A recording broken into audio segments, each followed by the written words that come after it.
वाचालं पङ्गुं लङ्घयते गिरिं यत्कृपातमहं वन्दे परमानन्दमाधवम्। श्रीमन्मदनगोपालं वृन्दारण्यपुरन्दरं श्रीगोविन्दं प्रपद्येऽहं दीनानुग्रहकारकम्। वन्दे मुकुन्दमरविन्ददलायताक्षम् कुन्देन्दुशङ्खदशनं शिशुगोपवेशम् इन्द्रादिदेवगणवन्दितपादपीठम् वृन्दावनालयमहं वसुदेवसूनुम्। नवजलधरवर्णं चम्पकोद्भासिकरणम् विकसितनलिनाश्रियं विस्फुरन्मन्दहास्यम् कनकरुचिदुकूलं चारुबर्हावचूलम् कमपि निखिलसारं नौमि गोपीकुमारम्। वंशीविभूषितकरान् नवनीरदाभात् पीताम्बरादरुणबिम्बफलाधरोष्ठात् पूर्णेन्दुसुन्दरमुखात् अरविन्दनेत्रात् कृष्णात् परं किमपि तत्त्वमहं न जाने।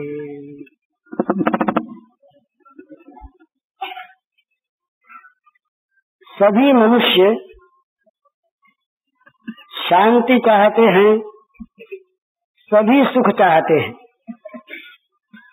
पर जब अपने जीवन की ओर आदमी देखता है, अपनी परिस्थिति पर विचार करता है, तो अंदर से ठीक ठीक यही दृश्य देखने को मिलता है, मानो आग लगी हुई है, सब झुलस रहे हैं। भले ही कोई ऊपर से बहुत सुखी, बहुत संपन्न, बहुत वैभव अधिकार युक्त प्रतीत हो, परंतु जिसके हृदय में शांति सुधा का समुद्र लहरा रहा हो, ऐसा कोई बिरला ही भले मिले, नहीं मिलता। बहुत लोगों से बात होती है, अपने जीवन का तो अनुभव है ही। अनेक चित्त विभ्रांता मूढ़जाल समावृता चिंता मकुर्मयांश प्रलयांतामुपासता। नाना प्रकार की चिंताओं से संकुल हमारा जीवन जा रहा है, जलता हुआ। तुलसीदास जी महाराज ने बड़ी सुंदर एक बात कही, जग जांचिए को उन जांचिए जो जिये जांचिए जान की जान हिरे, जही जांचत जांचकता जरी जाए जो जारत जोर जहां नहीं रे। ये जय का अनुप्रास है। कहते हैं कि जगत में किसी को जांचो मत, जग जांचिए को उन, और जांचिए जो, अगर जांचना हो तो जांचिए जान की जान ही रे। जानकीनाथ भगवान राघवेंद्र को, भगवान को जांचो तो क्या होगा? जय जांचत जांचकता जरी जाए जो जारत जोर जहां नहीं रे। जो सारे जहान को, सारे जगत को जबरदस्ती जला रहा है, जिसके मारे सब जल रहे हैं, वो जलाने वाला कौन है? वो है जांचकता। विषय कामना, भोगों को प्राप्त करने की इच्छा, ये जांचकता जल जाती है उनको जांचने से। यही जांचत जांचकता जल जाए जो जारत जोर जहां नहीं रहे।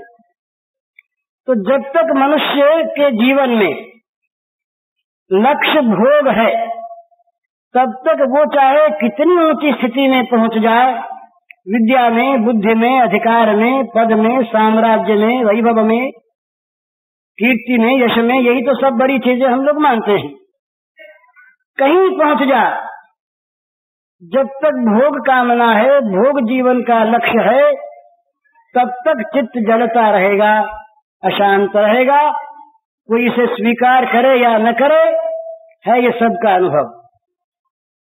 वर्षों से अब तक में मुझे जितने सज्जन यहाँ पर मिले और जिन जिन से बात हुई, बहुत बड़े बड़े आदमी भी, मुझे एक भी ऐसा नहीं मिला जो ये कहता हो मैं सुखी हूँ, मुझे चिंता नहीं है। तो मनुष्य का जीवन केवल भौतिकता से तृप्त नहीं हो सकता, नहीं हो सकता। उसको आध्यात्मिकता की आवश्यकता होती है। आज का यूरोप विज्ञान की बड़ी उन्नति उसने की, अमेरिका ने, रशिया ने, चंद्रलोक तक जाने की चर्चा हो रही। सब ठीक है, विज्ञान का उन्नत होना ये मानव के लिए बड़े गौरव की चीज और इसका आदर होना चाहिए। परंतु ये विज्ञान उस भगवत ज्ञान के बिना क्या चित्त को शांति दे सकेगा? क्या ये नवीन विज्ञान का आविष्कार करने वाले देश हृदय में शांत हैं? क्या वे सुख का अनुभव करते हैं? क्या उनको भय विभीषिका नहीं लगी हुई है? क्या उनका चित्त शांत हो गया है? ये सब कहकर विज्ञान का निरादर नहीं करना चाहता मैं। विज्ञान को स्थान है और बड़ा ऊंचा स्थान है, पर विज्ञान यदि मानव की भोगेच्छा के संपादन में ही लगा रहा तो वो विज्ञान आसुरी विज्ञान होगा। उस विज्ञान का फल होगा चिंता, भय, शोक, विनाश और अंत में नरक। तो मनुष्य को अपने जीवन में भौतिक उन्नति की आवश्यकता। तो उस बार जयप्रकाश नारायण मुझसे मिले, वो किसी जमाने में मेरे विद्यार्थी रह चुके हैं। तो उन्होंने कहा कि भाई जी और सब बात तो ठीक, पर ऋषियों ने भौतिकता पर ध्यान नहीं दिया, इतनी उन्होंने गलती की। तो उनको मैंने बताया कि भौतिकता पर ध्यान दिया, बहुत ध्यान दिया। हमारे यहाँ जो पुरुषार्थ चतुष्टय है उसमें अर्थ, धर्म, काम, मोक्ष चार का समन्वय है। अर्थ है उसमें और काम भी है उसमें, पर अर्थ और काम धर्म के द्वारा नियंत्रित है और अर्थ और काम का लक्ष्य मोक्ष है। मोक्ष के लिए धर्म के द्वारा नियंत्रित अर्थ और काम का संपादन और भोग ये मनुष्य के लिए विहित है, यथा योग्य उसे करना चाहिए। पर धर्म और मोक्ष इन दोनों का बहिष्कार करके, इन दोनों को जीवन में से निकालकर केवल अर्थ काम प्राण जब मनुष्य बन जाता है तो गीता की भाषा में उसकी संज्ञा असुर होती है। कामोपभोग परमा एतावत इति निश्चिताः। कामोपभोग परायणता ये आसुरी मानव का जीवन का सिद्धांत होता है। किसी प्रकार से भी अच्छी या बुरी किसी भी साधना के द्वारा काम बनना चाहिए। गांधी जी कहा करते थे बड़ी सुंदर एक बात कि भाई साध्य अच्छा हो तो साधन बुरा हो तो साध्य का अच्छापन रहेगा नहीं, और यदि साधन अच्छा है तो साध्य अपने आप अच्छा हो जाएगा। बड़ी सुंदर बात। जीवन में जब भोग परायणता होती है तो साधन जीवन का ये हो जाता है किसी प्रकार से भी भोग मिले, किसी प्रकार से भी। आज के जगत में हम ही लोगों में कोई बाहर से खराबी नहीं आई। हम लोग जो आज नीचे उतर रहे हैं, स्तर हमारा नीचा हो रहा है नैतिक, इसका मतलब क्या है?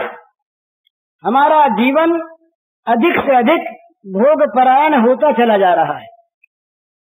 बोले भाई जीवन के स्तर को ऊंचा उठाओ। आजकल कहते हैं ना कि स्टैंडर्ड ऊंचा करो, रहने का स्टैंडर्ड ऊंचा उठाओ। कहीं अंगोछा बांध करके चला जा गंगा नहाने तो स्तर नीचा, और गुसल खाने में पाखाने के पास ही उस नापदान में नंगा होके बैठ जा नहा ले तो स्तर ऊंचा।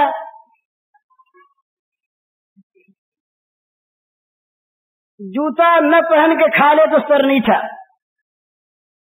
और जूता पहन के टेबल पर रख कर खा ले। आजकल एक वो चला बस, मुझे पता था नहीं, हमारे यहाँ कलेक्टर रहे, उनके फेयरवेल पार्टी थी, तो वहाँ टाउन हॉल में उसका प्रबंध रहा। उन पार्टी देने वालों में मैं भी था, मेरा नाम भी था, तो मेरे मित्र रहे कलेक्टर, बड़े अच्छे आदमी डीपी सिंह। उस दिन बारिश हो गई तो बाहर इंतजाम था, वो रहा नहीं तो अंदर हॉल में ले गए। आदमी रहे ज्यादा, तो हमारे यहाँ एक बड़े अच्छे हमारे मित्र हैं मौलाना जाहिद अली। मैं उनसे पूछने लगा कि ये अब कैसे होगा। उन्होंने कहा कि आप देखिए, आप तो 16वीं शताब्दी के आदमी हैं, तो क्या पता इन सब बातों का। मैंने कहा कि देखें, उस समय अब बस चली ही थी, नई चीज थी, अब तो लोग बहुत जान गए, अब तो हमारे समाज में भी शायद आ गई कहते हैं, मुझे पता नहीं। तो वो टेबलों पर सामान सारा सजा दिया गया, कुछ कांटे वांटे रख दिए, चम्मच रख दी, और वो सब घूमते हुए खाने लगे। जिसके मन में आया जो लिया, इससे लिया उससे लिया, किसी ने एक बार ही ले लिया, किसी ने बार बार लिया। जैसे वो पशु चरते हैं ना, चलते हैं जहाँ मुंह मार दिया। मैं आक्षेप नहीं करता, ये जो कुछ मेरे मन में आया, मैंने देखा, मुझे ऐसा लगा। ये स्तर ऊंचा, स्तर ऊंचा, अच्छी तरह से कपड़े पहनने स्तर नीचा, और अंगों को न ढकें स्तर ऊंचा, स्तर ऊंचा। तो ये परिभाषा ऊंचे स्तर के बदल गई। खर्च बढ़ जाए और उस खर्च की पूर्ति के लिए फिर भले चोरी करें।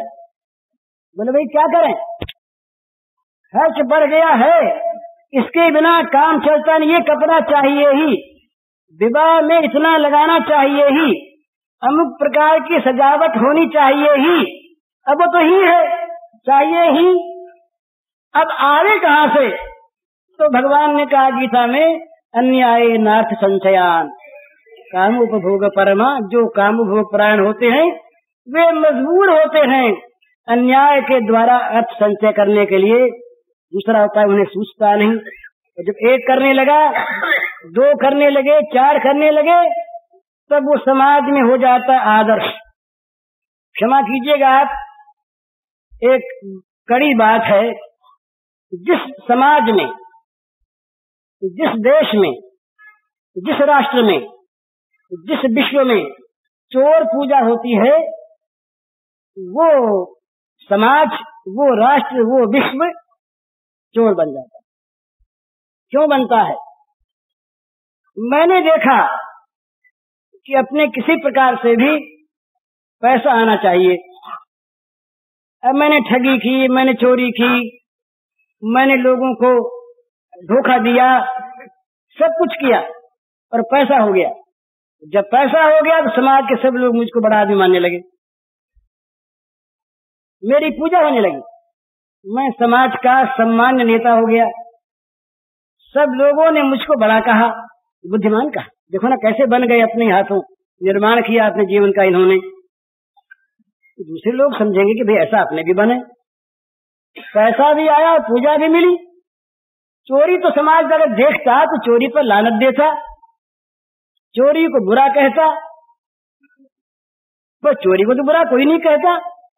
कहते ये तो बड़ा अच्छा आदमी है, बड़ा होशियार, बड़ा लायक, बड़ा सावधान, बड़ा निपुण। तो निपुण भी कहलाए, नेतृत्व भी प्राप्त हुआ, पूजा भी हुई, ऐसा काम कोई क्यों न करे। ये समाज में चोर पूजा जहाँ आरंभ हुई, आज का समाज चोर पूजा के, भला क्षमा कीजिएगा आप लोग, मैं देहात में रहने वाला आदमी ऐसे बोल जाता हूँ, मुझे शहरों का पता नहीं। दूसरी चीज, समाज का मैं स्तर की बात कहता हूँ आपसे, बोले भाई आज के जगत में सिनेमा, ये बोलते हुए चित्र, ये मॉडर्न वर्ल्ड की आवश्यक वस्तु है। ये तो गांव में होना चाहिए। हमारे सरकार की स्कीम में भी, योजना में भी, कि भाई गांव गांव में लोगों के मनोरंजन के लिए सिनेमा होना आवश्यक है। मेरे पास एक फाइल है, उसमें पढ़े लिखे विद्यार्थियों के और प्रोफेसरों के स्टेटमेंट्स हैं, एक नहीं सैकड़ों। उन्होंने सिनेमा से किस प्रकार उनका पतन हुआ है, किस प्रकार वे गिरे हैं, किस प्रकार से उनमें बुराइयां आई हैं और कैसे वो तबाह हुए हैं, इसका वर्णन है।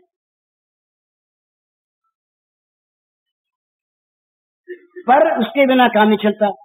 आज कहीं कोई सिनेमा की एक्ट्रेस कहीं जाए, स्टेशनों पर भीड़ लग जाती है, डिब्बों के कांच टूट जाते हैं, दंगे हो जाते, क्या कौन से सुखदेव मुनि जा रहे हैं, व्यास भगवान जा रहे हैं। जिसे नाचना गाना आता है वो एक लड़की जा रही है क्या उसमें?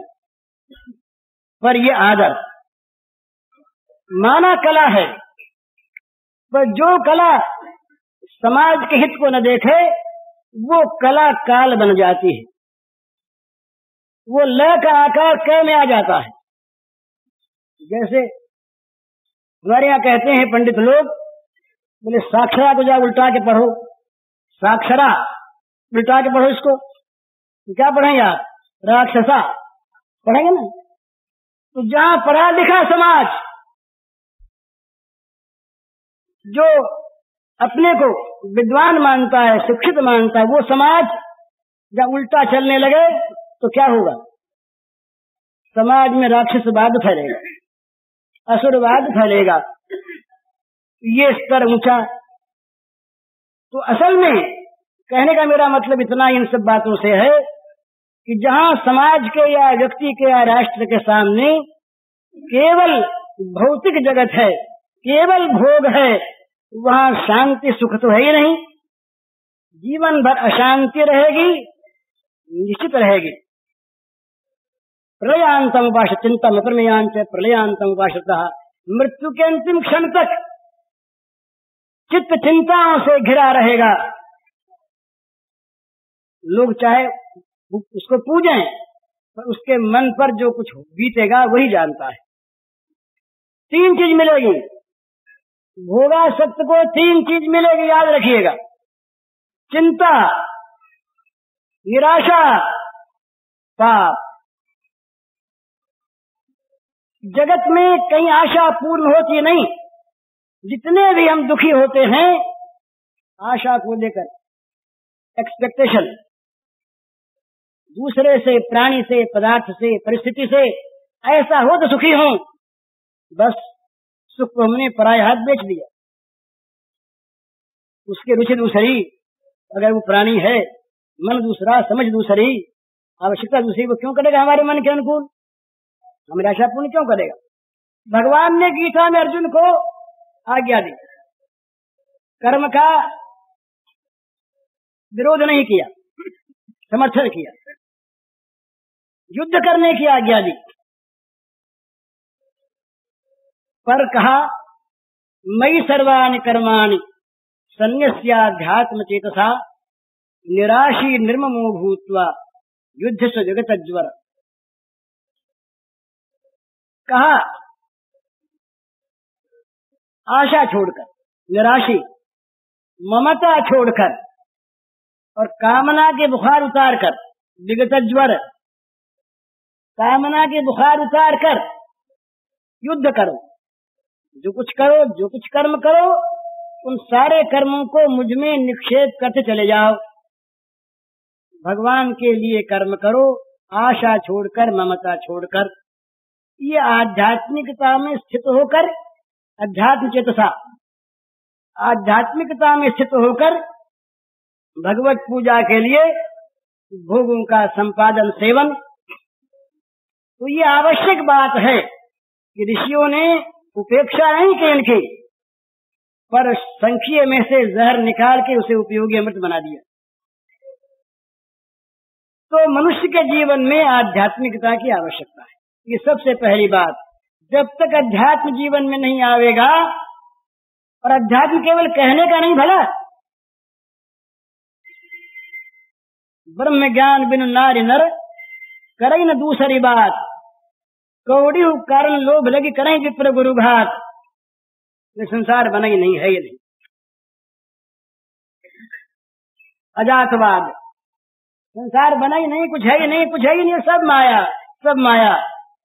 पर जहाँ पैसे का काम आया वहाँ माया वाया कुछ नहीं, वहाँ तो पैसा ही भगवान।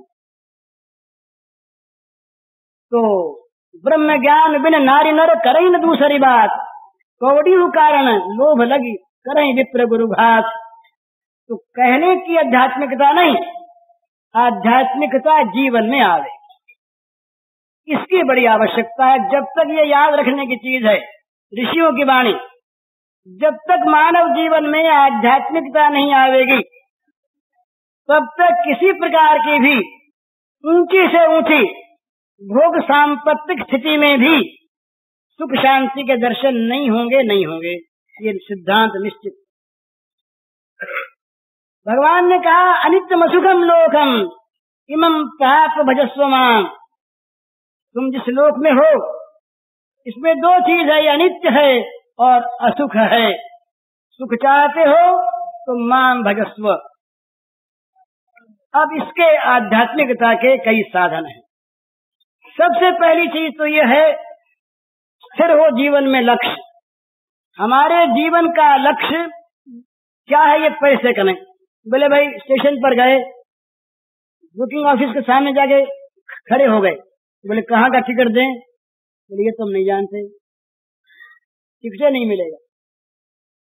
और चाय सो दे दो, कहीं जाके बैठ गए पैसा दे करके, तो भटकने के सिवा जाने लगेगा। बोले भाई कहाँ जाना है पहले इसको तय करो, उसके बाद कौन सा रास्ता सुगम है ये देखो, और फिर यात्रा शुरू करो। तो जीवन का, मानव जीवन में सबसे बड़ी बात यह है कि उसके जीवन का लक्ष्य अध्यात्म है, उसके जीवन का लक्ष्य ये भौतिक पदार्थ नहीं। यही हमारे ऋषियों ने कहा। इसीलिए ऋषियों की वाणी में त्याग की प्रधानता है, भोग की नहीं। अर्थ की प्रधानता नहीं, त्याग की प्रधानता।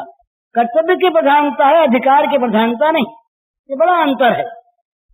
जहाँ कर्तव्य के स्थान पर अधिकार आया और जहाँ त्याग के स्थान पर अर्थ आया, वहाँ जो दशा समाज की आज है हमारे मन की, वही दशा होती है। सबको अर्थ चाहिए, सबको अधिकार चाहिए, कैसे भी मिले। साधन बिगड़ा, जीवन बिगड़ा। जहाँ कहीं बुराई में आदमी ने पैर रखा ना, बुढ़िया मर गई, रोने लगा है घर का आदमी। बोले रोते क्यों हो? इसलिए रोते हैं कि बुढ़िया तो मर गई, बुढ़िया के मरने का तो फिक्र नहीं, पर मौत घर जो देख गई। आज बुढ़िया मरी, कल जवान मरेगा, वो घर झांक गई ना बुढ़िया। इसी प्रकार से जहाँ मनुष्य का स्खलन हुआ एक बार, मर्यादा जहाँ टूटी, जहाँ बुराई को एक बार किसी भी हेतु से अपनाया, वहाँ बुराई कहेगी कि तुमने तो अपना ही लिया। और लोग भी तो करते हैं ना, सभी ऐसा करते हैं, हम क्यों न करें? क्या इसमें पाप है? होता तो सब क्यों करते?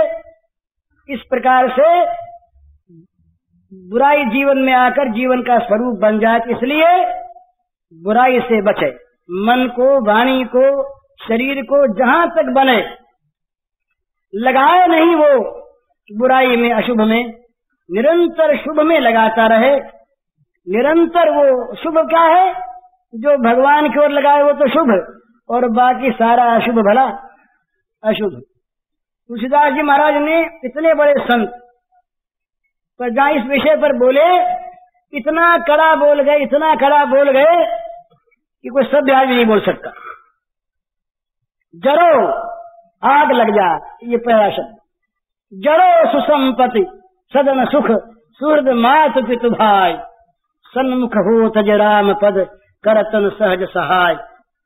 जो भगवत चरणारविंद के सन्मुख होने में स्वाभाविक सहायता नहीं करता, उस सब में आग लग जा। आग लग जा, जरो। तो बोला, कहा भाई तुमने दूसरों की बात की, अपनी बात तो नहीं कही। तो बोले, जरी जा उस जीवन जानक नाथ, जिए जग में तुम्हारो बिन भय। जो जीवन तुम्हारा नहीं हो गया, उस जीवन में आग लग जा। हम धर्मात्मा हैं, बोले धर्म में भी आग लग जा। सो सब धर्म कर्म जरि जाहू, जहन राम पद पंकज भाऊ। सो सब धर्म कर्म जरि जाहू, जहन राम पद पंकज भाऊ। भगवत चरणारविंद में प्रेम नहीं, उस धर्म कर्म में भी आग लग जाए। धन दौलत की तो बात क्या, तजिए ताहि कोटि बैरी सम, यद्यपि परम स्नेही, जाके प्रिय न राम वैदेही। तो निरंतर अपने मन को, अपने शरीर को, अपनी वाणी को शुभ में लगाता रहे, भगवान में लगाता रहे। ये जीवन का असली काम। यहीं से मानवता का आरंभ होता है। भला मानव में और पशु में अंतर क्या है? पशु केवल भोग देखता है और मानव भोग के साथ विवेक को जोड़कर उचित भोग देखता है, परिणाम देखता है। जो परिणाम नहीं देखता मानव, वो मानव पशु है या मानव पिशाच है। तो मनुष्य का धर्म है अपने जीवन को वो भगवान की ओर लगावे, मानवता के मार्ग पर आरूढ़ हो। ये जब तक भोग सामने है तब तक मनुष्य के मन में त्याग नहीं आवेगा, त्याग नहीं आवेगा, पवित्रता नहीं आवेगी। इसी बंगाल की बात, पुरानी बात, उस समय के लोग यहाँ पर होंगे कि भाई बैजनाथ बैठे देवड़ा, इनको मालूम है, हम लोग साथ रहे। उस युग की बात, देश के लिए प्राणदान देना है, वो बात आज हमारे मन में नहीं है, गिर गए। हम बच्चे आपस में पूछा कर दे कि अपने को फांसी कब होगी, ये उसके बदले में न उस समय मिलने की बात थी मिनिस्ट्री की, न किसी पद की, न अधिकार की, न माला पुष्पों के हार की, न अभिनंदन की। पता है इस बात का, हम लोग जब यहाँ पर 1916 में 6 लड़के गिरफ्तार हुए, हमारे पहले प्रभुदयाल गिरफ्तार हुए थे। उस समय कहते हैं कि पीछे से यहीं के समाज ने पब्लिक मीटिंग की और पब्लिक मीटिंग में कहा गया कि समाज के कलंक थे, निकल गए, बड़ा अच्छा हुआ। ऐसी बात, इतना आतंक था। हमारे यहाँ एक साहित्य संबंधी समिति थी, नारायण दास जी बाजोरिया उसके मंत्री थे। हम लोगों ने एक निकाली थी गीता छोटी सी, उस गीता के टाइटल पेज पर चित्र था भारत माता का, एक हाथ में उसके माता के गीता, एक हाथ में तलवार रही। जब हम लोग पकड़े गए, इतना आतंक फैला, नारायण दास बिचारे की इच्छा के विरुद्ध तो गीता जला दी गई। ये जमाना था हमारे समाज का एक दल। उस समय सामने न मिनिस्ट्री थी, न सामने सम्मान था, न कोई पद था, वहां पर वास्तविक त्याग था। बच्चे बंगाल के, ये इनका था मरणोन्माद। मरणोन्माद जिसे कहते, मरने के लिए व्याकुल। कब मरे, एक चीज थी उत्साह, वो त्याग की एक चीज थी। ये 1920 की लगभग बात है, बंबई में था मैं, यहां से बंगाल से निकाल दिया गया तो बंबई में रहा था।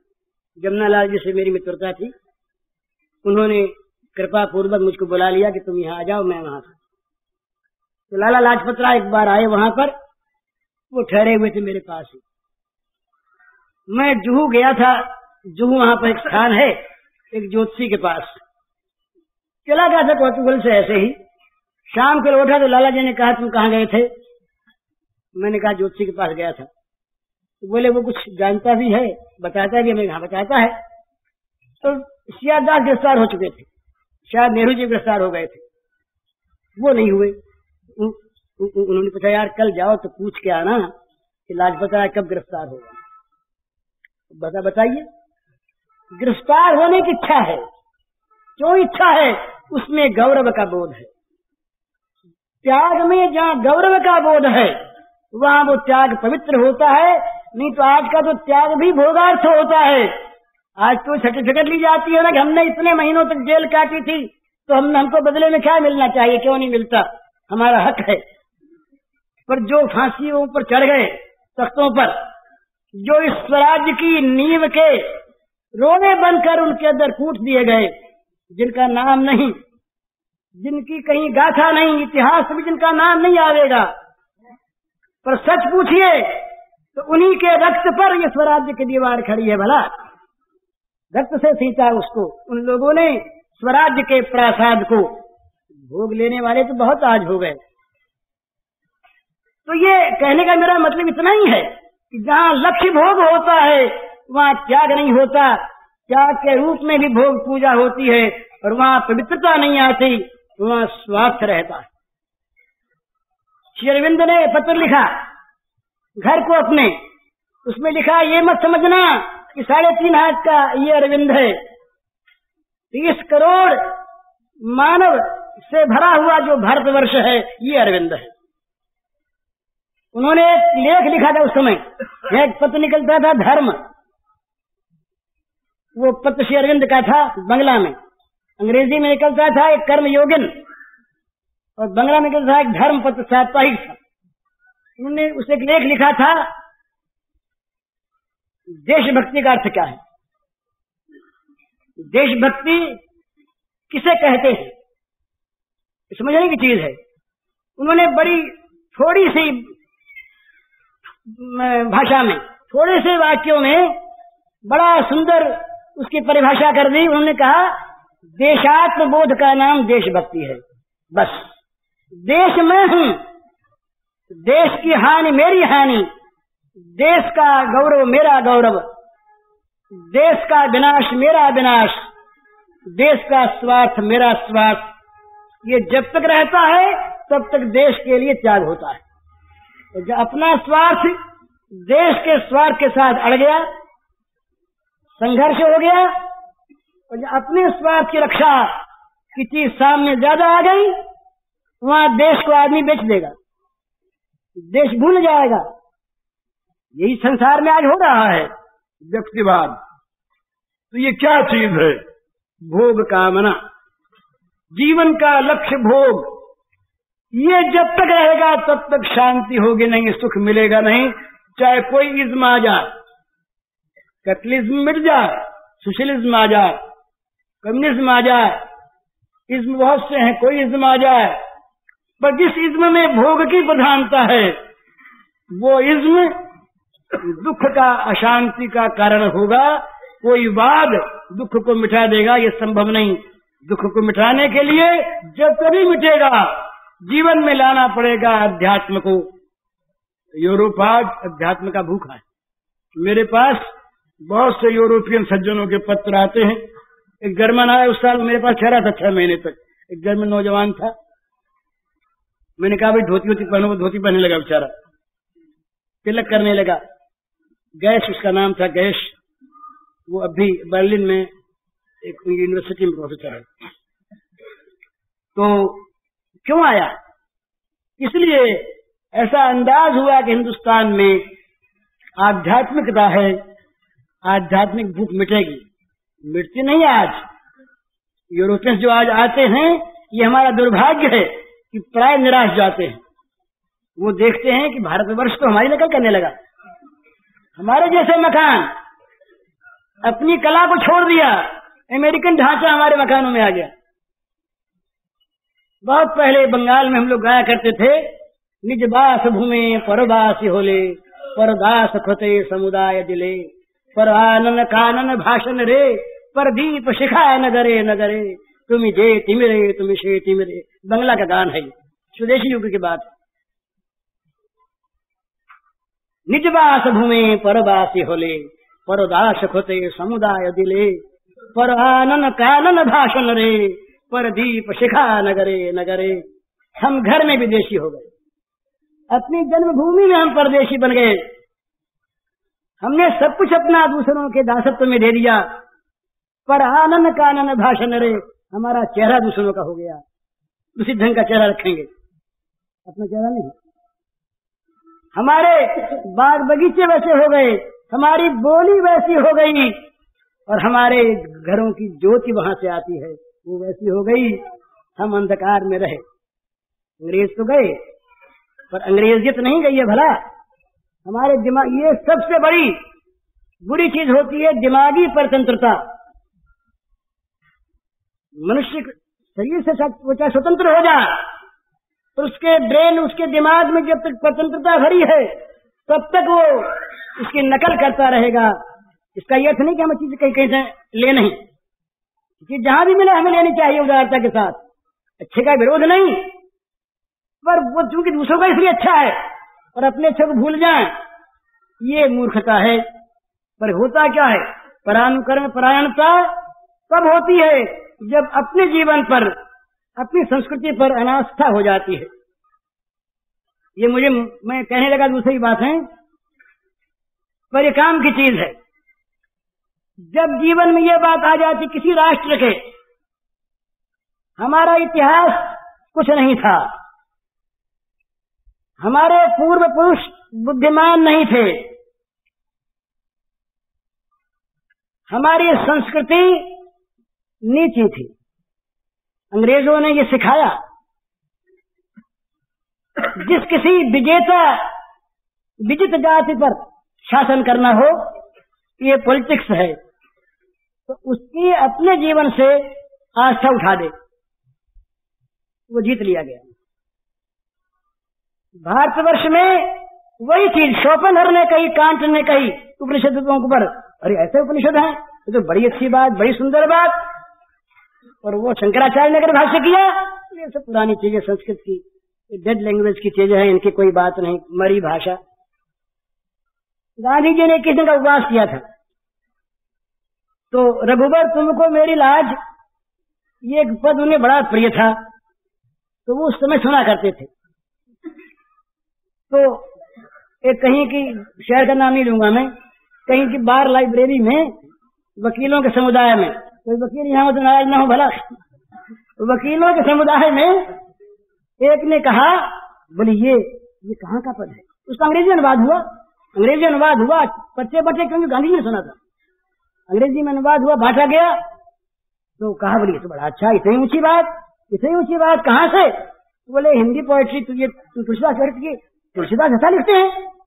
अब तुलसीदास का पता नहीं, शेक्सपियर ने क्या लिखा ये पता जरूर है, तुलसीदास का पता नहीं। ये दिमागी परतंत्रता, ये अब भी हमारे अंदर बनी है। ये जब तक हमारे अंदर बनी है, तब तक भारतीयता का उज्जवल विकास हमारे जीवन से हट रहा है, नहीं रहेगा।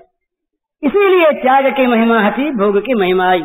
हमारे जीवन में, भारतीय जीवन में त्याग लक्ष्य है, भोग लक्ष्य नहीं। भोग अगर पास भी है तो तेरे चच्चे ने गुंजी था, त्याग पूर्वक भोग का भोग करो। भोग के लिए भोग का भोग नहीं, त्याग के लिए भोग का भोग। गृहस्थ जीवन, वानप्रस्थ संन्यास की तैयारी के लिए, भोगों के लिए नहीं, ये हमारा सिद्धांत। तो आध्यात्मिकता की, त्याग जीवन की जीवन में आवश्यकता है। ये एक बात सबसे पहले स्थापन कर लेनी जीवन में। सुख नहीं मिलेगा और कहीं, चाहे आप मैं बात माने या न माने, समझे या न समझे, तेल निकलेगा वहीं से जहाँ है। बालू के पेड़े से तेल नहीं निकलेगा, क्योंकि वहाँ है नहीं। भोगों में सुख शांति नहीं मिलेगी, क्योंकि वहाँ है नहीं। भोग यदि भगवान की पूजा की सामग्री बनकर रहे तो रहे, भोगों का विरोध नहीं, विरोध है भगवान के स्थान पर अधिकार कर लेने का। भोग रहें, भगवान के पूजा की सामग्री बनकर रहें, साधन बनकर रहें, तो भोग बड़े अच्छे, और नहीं तो भोग रोग हैं, नहीं तो वो त्याग करने योग्य हैं। उनके द्वारा शांति। आज जो कलह है, इतना विवाद है, विसंवाद है, जगत में चारों तरफ हाहाकार मचा है, ये क्यों मचा है? पहले भी कई बार ऐसा हुआ, जब जब भोग का आदर बढ़ा, जब जब त्याग की अवमानना हुई, जब जब भगवान की ओर से चित्त हटा, भोगों का दासत्व प्राप्त किया समाज ने, तब समाज में इस प्रकार की उच्छृंखलता, इस प्रकार का दुख, विपत्ति, विनाश आया और आता रहेगा। तो भाई समाज नहीं मानता, क्या करें? वहां ये बात है कि व्यक्ति जिसके समझ में आ जाए वो मान ले। तो गई सो गई अब राख रही को। ये नहीं कि भाई बड़े बूढ़े होंगे तब कर लेंगे, ये बच्चों के लिए सीखने की बात है। एक रहा भ्रमर, एक भ्रमर था भमरा, वो कमल पे जाके बैठ गया, कमल रस को पीने लगा। संध्या होने लगी, तो जब शाम होता है, सूर्य जब छिपते हैं तो कमल मुझ जाता है। भ्रमर अंदर रहा, रसपान कर रहा, तो सोचा उड़ जाए जल्दी से, कहीं कमल मुझ के अंदर रह जाएंगे, पर रस का लोभ था। सोचा मन में, अरे क्या है, रात्रि गमिष्यति भविष्यति सुप्रभातम भास्वानुदेश शिष्यति पंकज श्री इत्थम विचिंतयति कोशगते द्वरे से हा हंत हंत नलिनी गज उज्जहार। भ्रमर लगा सोचने कि क्या हरज है, रात बीतेगी, प्रातः काल होगा, सुप्रभात होगा, भगवान सूर्य उदित होंगे, उनकी किरणें फैलेंगी, पड़ेंगी आकर के इस कमल पर, कमल पुनः विकसित होगा, तब निकल के भाग जाएंगे, आराम से भोगो, रसपान करो। यो सोच रहा था भ्रमर। इतने में ये जंगली हाथी आया। हाथी ने कमल को नाल के समेत उपाड़ लिया और दांतों में लेके उसे पीस डाला। कमल के साथ भ्रमर भी पिस गया। तो न मालूम कब मौत आ जाए। अभी आराम से बैठे हैं, क्षण भर के बाद जीवन रहेगा कि नहीं कोई नहीं कह सकता। जीवन गया, ये हाथ का मिला हुआ अवसर गया, ये मौका नहीं मिलता बार बार। मानव जीवन बार बार सहज में नहीं मिलता, तो मिले हुए मानव जीवन को खो देना ये सबसे बड़ा नुकसान है। इससे बड़ा कोई नुकसान नहीं। मानव जीवन जिस काम के लिए मिला वही काम मानव जीवन में करना है। कम से कम उस मार्ग पर आरूढ़ तो हो जाए, चलने तो लगे। तो मानव जीवन का उद्देश्य भोग नहीं, इसका उद्देश्य भगवान है, लक्ष्य भगवान है।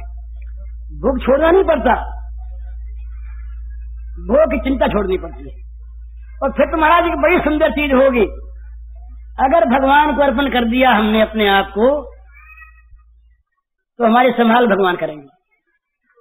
ये विश्वास में आती नहीं बात भला, पर है ये सत्य, तथ्य है, ये सत्य है, ये अनुभव है कि जिसने अपने को भगवान के चरणों पर डाल दिया उसकी रक्षा का सारा भाव भगवान लेते हैं। गीता में तो घोषणा की है, अनन्या चिंतयन्तो माम ये जनाः पर्युपासते तेषां नित्याभियुक्तानां योगक्षेमं वहाम्यहम्।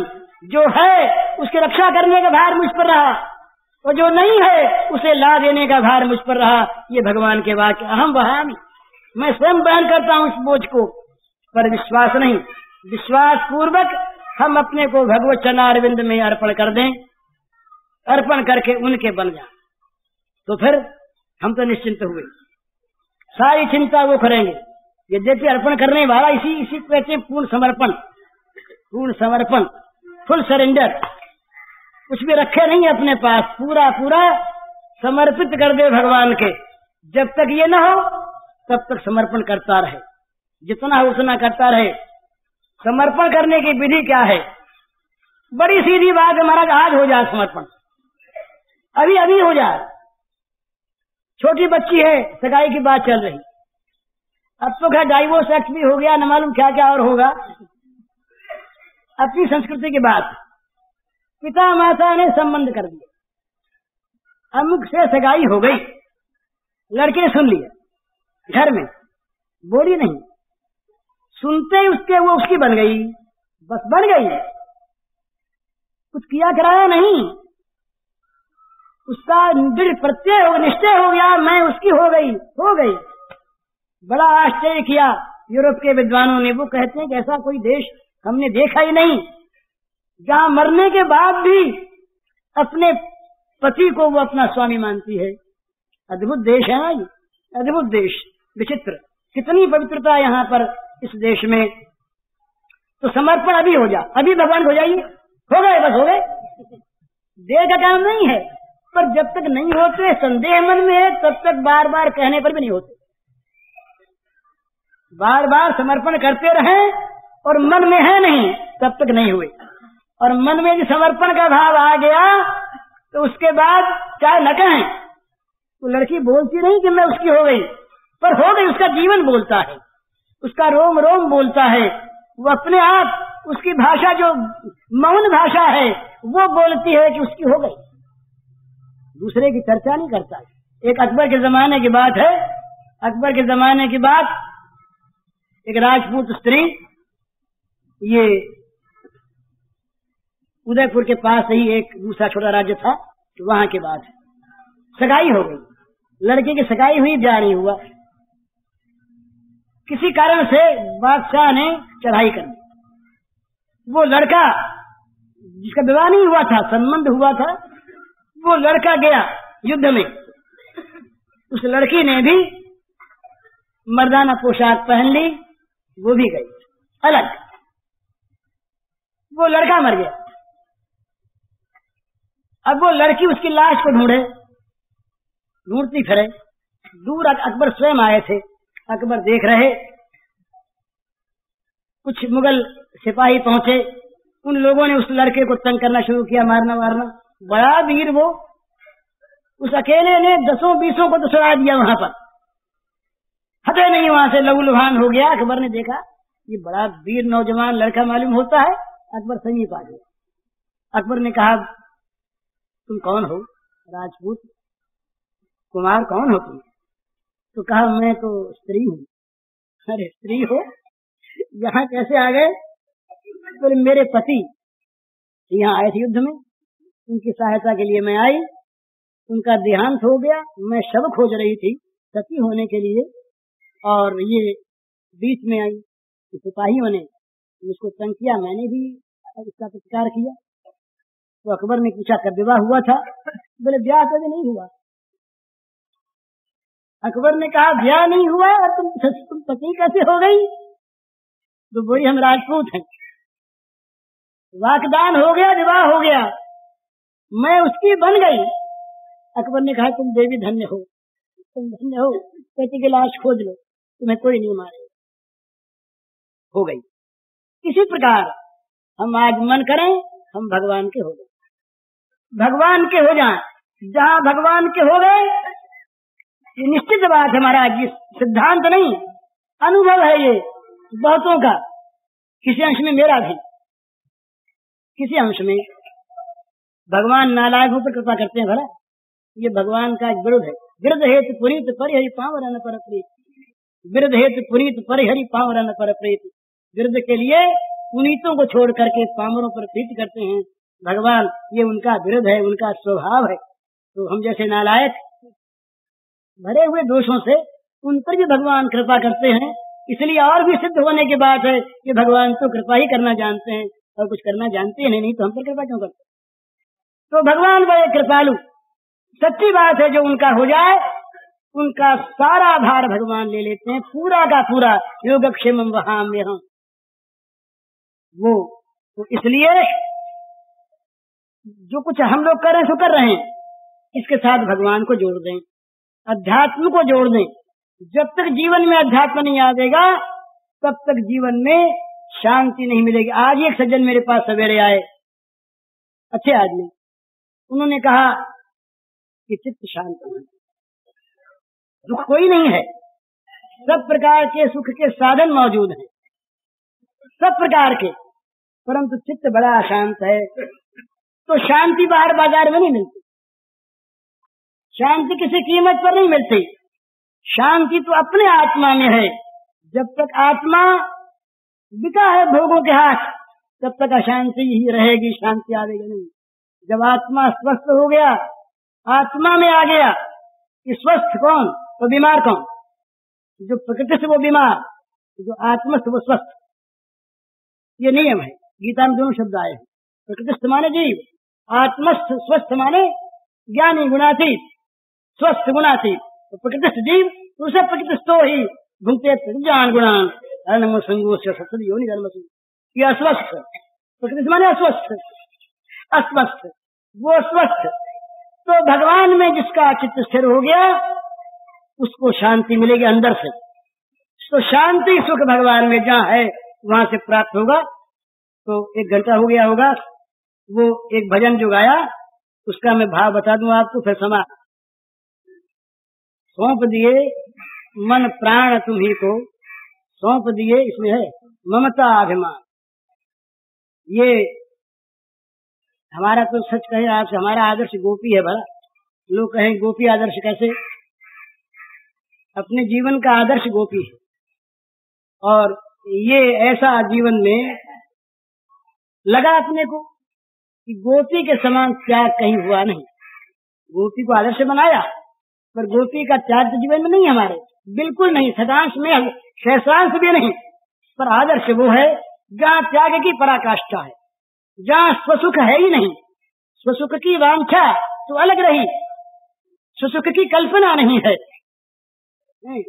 चैतन्य महाप्रभु ने कहा, वो चैतन्य चरितामृत में, निजेंद्रिय प्रीति इच्छा तार नाम काम।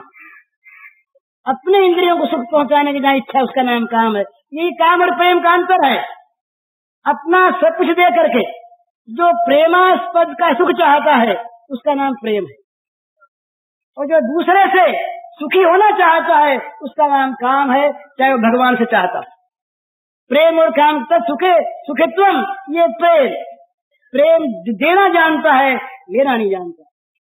प्रेम में बिक्री नहीं होता, खरीद नहीं होती, दुकान नहीं लगती, खरीद फरोख्त नहीं है वहाँ पर, वहाँ केवल देना है और देना है। उस देने को पाने के लिए भगवान लालायित रहते। आप काम पूर्ण काम नित्य काम भगवान, उस जो देता ही देता है, उस देने वाले की वस्तु लेने के लिए आप प्रेरित रहते, इसमें नहीं होगा। तो उसका अर्थ क्या तुम बोलते चले? सौंप दिए मन प्राय, गोपी कहती है, बड़ी सुंदर भावना है, मैंने अपने मन को, अपने तन को, अपने प्राणों को आपके चरणों में सौंप दिया। केवल यही नहीं, मैंने अपनी ममता सौंप दी, मैंने अपना अभिमान भी आपको सौंप दिया। हाँ, इसलिए जब मन तुम्हारा हो गया, तन तुम्हारा हो गया, शरीर तुम्हारा हो गया, ममता तुम्हारी हो गई, प्राण तुम्हारे हो गए, तो अपनी चीज को तुम चाहे जैसे बरतो। भक्त कभी प्रेम नहीं करता कि यूं करो, वो कहता तुम्हारी चाह पूरी हो, मेरी चाह कभी तुम्हारे विरुद्ध हो नहीं, चाह ही न हो तो विरुद्ध न हो, तो विरुद्ध हो तो पूरी न करना सरकार करे। मेरे मन में कभी चाह पैदा न हो, और यदि पैदा हो तो तुम्हारी चाह के अनुकूल हो, और तुम्हारी चाह के विरुद्ध यदि मेरी चाह कभी पैदा हो जाए तो उसे पूरी मत करना कभी, तुम्हारी चाह पूरी हो। तो अब तुम क्या करो, मत सकुचाओ मन की करते, सोचो नहीं दूसरी बात, न तो संकोच करो अपने मन के करते, बोले कि नाराज हो जाएगा, नाराज के बाद अपनी ममता होगी वो होगा। तुम्हारे मन में आवे सो करो, मत सकुचाओ मन की करते, दूसरी बात कभी सोचो मत। और तुम इस बात को जानते हो कि तुम्हारे सिवा मेरा कुछ रह ही नहीं गया, कुछ भी मेरे पास मेरा नहीं रहा, मेरा भी जो मेरा मैं था वो भी तुम्हारा हो गया, और जो मैं का मेरा था वो भी तुम्हारा हो गया। अब मान अपमान सुख दुख से मेरा कोई समझ नहीं रहा, मेरा मान नहीं, मेरा अपमान नहीं, मेरा दुख नहीं, मेरा सुख नहीं, अब तो केवल तुमसे मेरा संबंध हो गया। न तो मुझे अब मोक्ष की इच्छा है, मेरा मोक्ष भी तुम, मेरा कैवल्य मोक्ष भी तुम, और तुम ही केवल मेरे बंधन। एक कवि ने कहा बड़ा सुंदर, अब तो भोग मोक्ष की इच्छा व्याकुल कभी न करती है, मुखड़ा ही नित नव बंधन है, मुक्ति चरण से झरती है, मुखड़ा ही नित नव बंधन है, मुक्ति चरण से झरती है। तो मेरे तो तुम ही मोक्ष हो, तुम ही बंधन हो। मैं कहीं भी रहूं, कैसे भी रहूं, लेकिन निरंतर वो गोपी कहती है कि तुम्हारे चरणों में बसी रहती हूँ और कहीं नहीं रहती। मेरे सारे आश्रय जो अनित्य थे वो सब छूट गए, सारे संबंध जो अनित्य थे वो सब छूट गए, अब बस एक तुमसे संबंध रह गया। अब तुम स्वच्छंद विहार करो, तुम्हारी जो इच्छा सो करो, जैसे बरतो मैं तुम्हारा हो गया। ये समर्पण की पराकाष्ठा है। समर्पण में जहाँ अहम को रख लेता आदमी, अरविंद ने लिखा कि जहाँ तक आदमी ने अहम को रख लिया तो समर्पण पूरा नहीं हुआ।